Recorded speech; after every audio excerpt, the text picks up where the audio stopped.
Bien, donc, merci aux organisatrices d'avoir organisé cette conférence en seconde live. Comme Josiane Jouette, c'est pour moi une première. Hein. J'avais déjà un petit peu expérimenté l'univers virtuel, je dirais, pour un peu explorer et faire quelques essais, mais je n'ai jamais participé à une conférence dans cet environnement. Alors, justement, bon, je vais dire quelques mots pour résumer très brièvement mes propres questionnements sur l'identité numérique. Ensuite, j'avais proposé notamment à Sabina de poser plutôt sous le modèle donc, de la marque, donc, de l'image de marque. Alors, je pense que là, il y a clairement évidemment une position idéologique qu'il faut sinon combattre, en tout cas justement, critiquer comme idéologie et montrer qu'elle n'épuise pas évidemment toutes les dimensions de l'identité numérique. Alors pour suggérer un déplacement ou une ouverture sur d'autres enjeux, j'ai proposé pour ma part d'introduire la notion donc de présence numérique en insistant sur le fait que la présence numérique ne se réduit pas à notre réputation. Il n'est pas seulement une question de savoir ce qu'on va exposer de soi sur le réseau, mais c'est vraiment la manière dont on habite le monde numérique, dont on s'y installe, dont on développe une évolution, une mémoire, une transmission, un savoir, une compétence à l'intérieur de l'environnement numérique. Voilà, alors peut-être je garde pour la discussion donc un certain nombre de remarques que je voulais faire aussi, mais qui sont peut-être d'ailleurs plus des questions là que des véritables hypothèses, sur Second Life par rapport aux autres plateformes où cette présence numérique peut se déployer, qui sont celles dont Josiane notamment a parlé, Facebook, Twitter, Propagation, etc. Ces plateformes que j'ai vraiment reprise dans certains de mes montages que vous avez vus tout à l'heure, mais je pense que c'est également très éclairant justement pour mieux comprendre peut-être cette notion de présence numérique, d'essayer de cerner plus finement qu'est-ce qui fait la différence entre la manière dont nous éprouvons en fait l'environnement lorsque nous sommes dans Second Life et la manière dont nous éprouvons le numérique lorsque on a de multiples fenêtres ouvertes sur notre ordinateur, avec l'une sur un document de travail, une autre sur notre mur Facebook, une troisième avec la timeline Twitter, ou que nous pratiquons en fait cette multiplicité des connexions sur des terminaux mobiles. Je pense que là, il y a des différences extrêmement importantes, ne serait-ce que du ressenti des gens.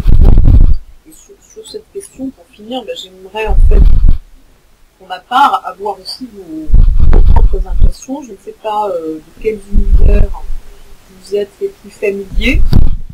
Si vous êtes là aujourd'hui, c'est qu'au moins vous avez franchi le saut d'entrée dans l'univers de Second Life. Est-ce que vous en avez l'habitude? Est-ce que vous êtes plus fréquemment sur des réseaux conversationnels et ou marchands? C'est aussi des choses que j'aimerais bien connaître pour pouvoir discuter avec vous de ces aspects. Voilà, merci. Donc je vais lui poser des questions afin de mieux appréhender la notion d'identité numérique. Donc pour commencer, donc vous avez donné une définition en parlant des traces, une définition d'identité numérique. Mais finalement, est-ce que en fait a-t-on une ou bien des identités numériques? Est-ce que les traces que nous laissons forment un tout homogène et donc une identité numérique, ou bien sont-elles des traces disparates qui composent plusieurs identités? Alors ça, effectivement, c'est une question qui revient souvent. Il y a plusieurs positions possibles, je crois, par rapport à cette question. Certains insistent beaucoup sur cette idée de multiplication des identités, des rôles, des masques, des avatars, justement,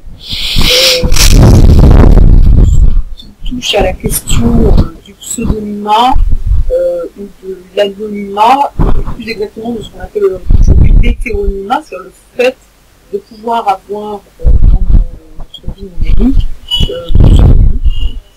Alors, pour autant, est-ce qu'on peut en déduire que ça équivaut véritablement à la possession d'une multitude d'identités? Moi, je suis un petit peu dubitative.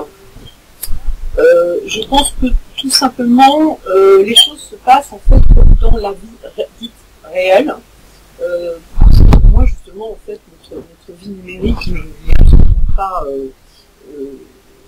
séparée et donc pas si différente que ça de ce qu'on connaît déjà dans le monde, disons, analogique. C'est-à-dire que comme dans la vie réelle, on a bien sûr plusieurs activités, on a plusieurs réseaux sociaux, au sens totalement technologique du terme, avec chacun de ces cercles, dans chacun de ces univers, soit donc l'univers professionnel, l'université, l'école où on est, l'univers familial, le voisinage, l'informatique, etc. On a bien sûr des comportements plus ou moins différents. On peut dans certains cas aller jusqu'à jouer certains rôles. On n'est jamais entièrement et totalement dans l'un de ces univers, on est toujours à cheval, en passage, en mouvance. Et évidemment, si on veut définir vraiment notre identité, ça n'est finalement que la résultante de ces mouvements, de ces chevauchements, de ces négociations permanentes de moi et des autres.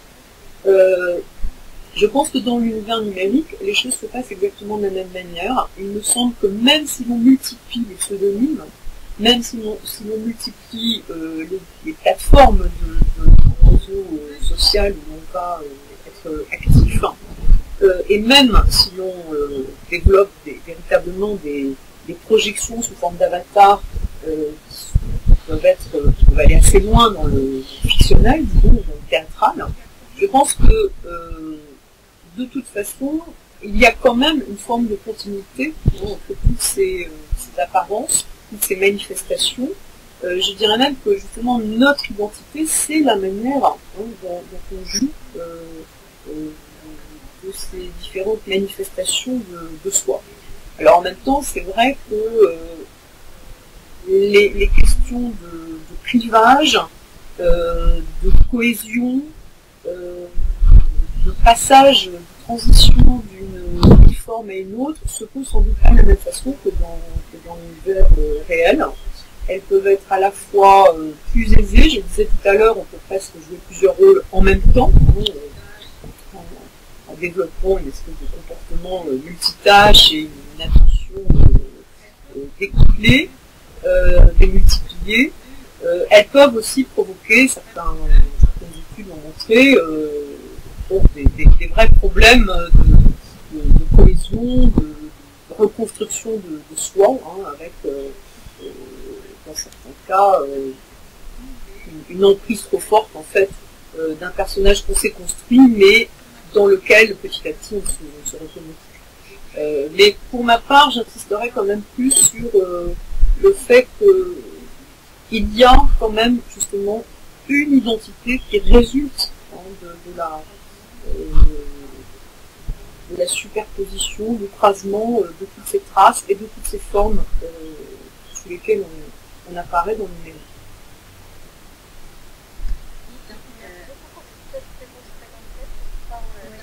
D'autres questions? Merci beaucoup pour cette réponse très complète. Alors, du coup, on peut également se poser la question du concept de vie privée, qui est un concept assez flou, même légalement, qui n'a pas de définition précise. La vie privée dans un contexte de traçabilité des utilisateurs. On apparente souvent les réseaux sociaux. Comment peut-on aujourd'hui appréhender à des big brothers, Facebook avec la gestion des données personnelles des utilisateurs, est-ce que on n'est pas dans un monde trop, dans un monde numérique trop surveillé?